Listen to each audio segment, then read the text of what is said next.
नमस्कार, मैं नंदलाल आर्य आपका एसके बुक्स के यूट्यूब चैनल पर स्वागत करता हूं। आज हम बात करने वाले हैं आर्मी भर्ती के बारे में।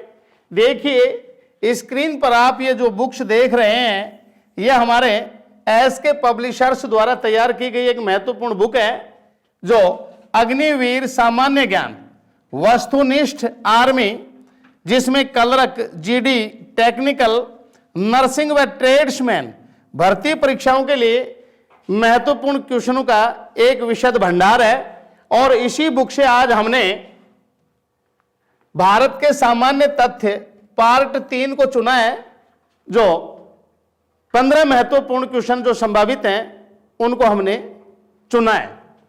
क्वेश्चन देखिए, पहला दिया गया इसमें, भारत में प्रथम विषय में कौन सा युग्म गलत है। अर्थात ये 4 युग्म दिए गए हैं और इन 4 युग्मों से जो हमें गलत युग्म है उसको चुनना है। ए में दिया गया है जनगणना 1872, अर्थात भारत में जनगणना की शुरुआत जो है 1872 से है, ये बिल्कुल सही है। बी में दिया गया है प्रथम पंचवर्षीय योजना 1951, ये भी बिल्कुल सही है, क्योंकि प्रथम जो पंचवर्षीय योजना थी जिसका काल 1951 से 56 तक का था। सी में दिया गया है 14 बैंकों का राष्ट्रीयकरण 1969 में, यह भी बिल्कुल सही है, क्योंकि भारत में पहली बार 14 बड़े बैंकों का राष्ट्रीयकरण किया गया था 1969 में। उस समय प्रधानमंत्री इंदिरा गांधी जी थी। और डी में दिया गया दशमलव प्रणाली की शुरुआत 1951 में, यह गलत है। क्यों? क्योंकि भारत में दशमलव प्रणाली की जो शुरुआत है 1957 ईस्वी से है, तो इसके लिए ऑप्शन हमारा जो है ये डी है। आगे दिया गया है हमारा राष्ट्रीय गीत वंदे मातरम कहां से संकलित है। ए में दिया गया है चित्रा, बी में दिया गया है गोदान, सी में दिया गया है डाकघर और डी में दिया गया है आनंद मठ।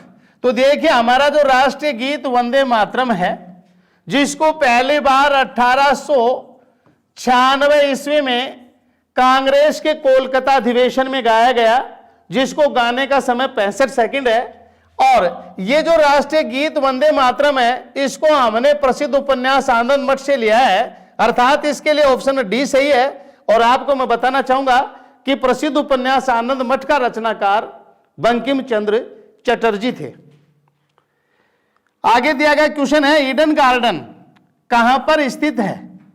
ए में दिया गया है कानपुर, बी में दिया गया है कलकत्ता में, सी में दिया गया है मुंबई में और डी में दिया गया है दिल्ली में। तो देखिए ईडन गार्डन ये प्रसिद्ध क्रिकेट स्टेडियम है और ये कोलकाता में स्थित है, अर्थात इसके लिए ऑप्शन बी हमारा सही है।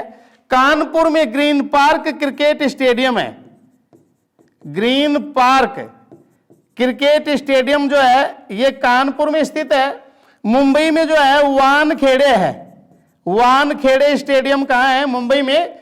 और दिल्ली में जवाहरलाल नेहरू स्टेडियम है, शिवाजी स्टेडियम है।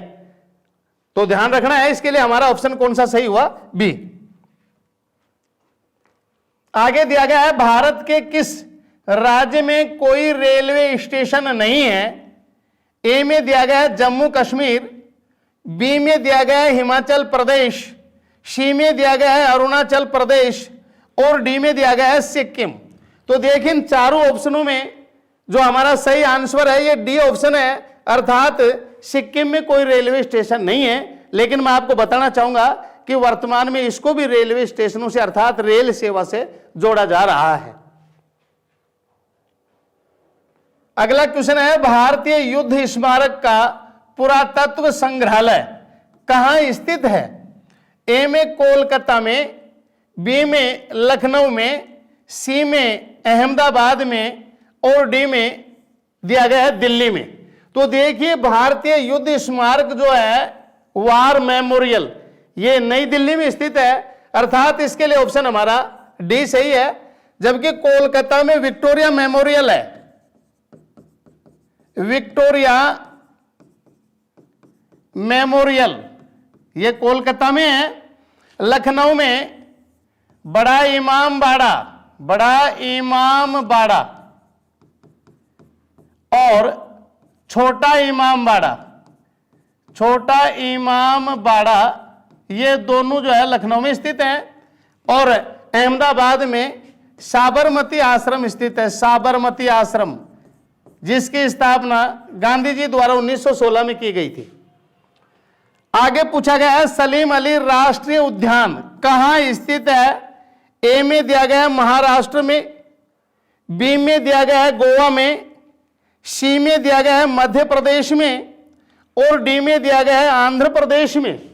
तो ध्यान रखना है सलीम अली राष्ट्रीय जो उद्यान है ये गोवा में स्थित है, अर्थात ऑप्शन इसके लिए बी सही है।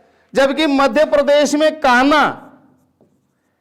कान्हा सेंचुरी स्थित है मध्य प्रदेश में, और आंध्र प्रदेश में नागार्जुन राष्ट्रीय उद्यान स्थित है, और महाराष्ट्र में पेंच है। पेंच ये भारत की सबसे छोटी बाघ परियोजना है जो महाराष्ट्र में और साथ में मध्य प्रदेश में भी आती है। ध्यान रखना है मध्य प्रदेश में महाराष्ट्र में दोनों में पेंच जो भारत की सबसे छोटी बाघ परियोजना है ये स्थित है। आगे पूछा गया है बांग्लादेश का स्वतंत्रता दिवस कब मनाया जाता है। ए में 12 दिसंबर, बी में 26 मार्च, सी में 14 अगस्त, डी में 15 अगस्त। तो देखिए बांग्लादेश का जो आजादी दिवस है ये 26 मार्च अर्थात ऑप्शन हमारा बी सही है। जबकि 12 दिसंबर को राष्ट्रीय युवा दिवस मनाया जाता है, राष्ट्रीय युवा दिवस मनाया जाता है जिसका संबंध विवेकानंद जी से है। और 14 अगस्त जो है ये पाकिस्तान का स्वतंत्रता दिवस है, पाकिस्तान का स्वतंत्रता दिवस 14 अगस्त है। और 15 अगस्त ये भारत और साथ में दक्षिणी कोरिया दोनों का आजादी दिवस है 15 अगस्त। तो ध्यान रखना है भारत के साथ साथ में दक्षिण कोरिया भी 15 अगस्त को अपना स्वतंत्रता दिवस मनाता है। आगे पूछा गया है गुलाबी नगर किस शहर को कहा जाता है। ए में दिया गया है उदयपुर, बी में दिया गया है जयपुर, सी में दिया गया है जोधपुर, और डी में दिया गया है कानपुर। तो देखिए गुलाबी नगर अर्थात पिंक सिटी कहा जाता है जयपुर को। तो ऑप्शन हमारा इसके लिए बी सही है। उदयपुर को झीलों की नगरी कहा जाता है, झीलों की नगरी उदयपुर को कहा जाता है। जोधपुर को सूर्य नगरी के नाम से जाना जाता है, सूर्य नगरी। और कानपुर को भारत का नरक या भारत की चमड़ा नगरी कहा जाता है कानपुर को। अगला क्वेश्चन है इनमें से कौन सी जोड़ी गलत है।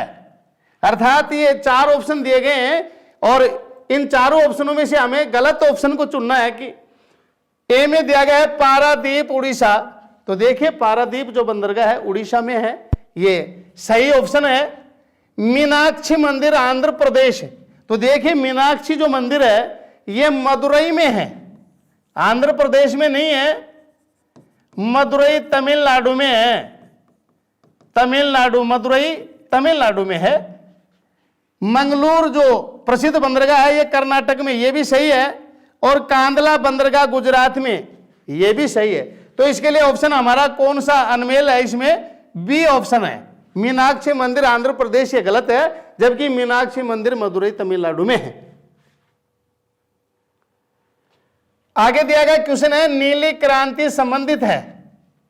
ए में मछली उत्पादन, बी में दूध उत्पादन, सी में तिलहन उत्पादन, और डी में खाद्य उत्पादन। तो देखिए नीली क्रांति का जो संबंध है यह मछली उत्पादन से है, अर्थात इसके लिए ऑप्शन हमारा ए सही है। दूध उत्पादन से श्वेत क्रांति है, श्वेत क्रांति जिसका जनक डॉक्टर वर्गीज कुरियन था। तिलहन उत्पादन का संबंध जो है ना पीली क्रांति से है, पीली क्रांति। खाद्य उत्पादन का जो संबंध है ये हरित क्रांति से है, हरित क्रांति। और ध्यान रखना है हरित क्रांति के जन्मदाता डॉक्टर नॉर्मन बोरलॉग थे, लेकिन भारत के परिप्रेक्ष्य में पूछा जाता है कि भारत में हरित क्रांति का जन्मदाता कौन था, तो इसका उत्तर होगा हमारा डॉक्टर एम.एस. स्वामीनाथन। ध्यान रखना है, भारत के परिप्रेक्ष्य में डॉक्टर एम.एस. स्वामीनाथन है, और जबकि विश्व के परिप्रेक्ष्य में पूछा जाता है तो डॉक्टर नॉर्मन बोरलॉग है। अगला क्वेश्चन है, सालार जंग संग्रहालय कहां स्थित है? ए में हैदराबाद, बी में जयपुर, सी में लखनऊ और डी में मुंबई। तो देखिए सालार जंग जो संग्रहालय है यह हैदराबाद में स्थित है, अर्थात ऑप्शन हमारा ए सही है। जबकि जयपुर में प्रसिद्ध हवा महल है, हवा महल। लखनऊ में बड़ा इमाम बाड़ा और छोटा इमाम बाड़ा लखनऊ में है। ध्यान रखना, बड़ा इमाम बाड़ा और छोटा इमाम बाड़ा दोनों लखनऊ में है, साथ में नेशनल बोटनिकल गार्डन भी है। और मुंबई में जो है गेटवे ऑफ इंडिया मुंबई में है, जबकि इंडिया गेट दिल्ली में है। आगे दिया गया है, भारत के दूसरे प्रधानमंत्री कौन थे? ए में पंडित जवाहरलाल नेहरू, बी में मोरारजी देसाई, सी में लाल बहादुर शास्त्री और डी में वीपी सिंह। तो देखिए भारत के दूसरे प्रधानमंत्री थे लाल बहादुर शास्त्री जी, अर्थात ऑप्शन हमारा सी सही है। जबकि पंडित जवाहरलाल नेहरू जी भारत के प्रथम प्रधानमंत्री थे और मोरारजी देसाई भारत के प्रथम गैर कांग्रेसी प्रधानमंत्री थे, और साथ में निशाने पाकिस्तान अवार्ड विजेता पहले भारतीय भी मोरारजी देसाई थे। तो इस क्वेश्चन के लिए हमारा जो ऑप्शन सही है ये सी ऑप्शन है, लाल बहादुर शास्त्री जी। आगे दिया गया है, गोवा कब आजाद हुआ?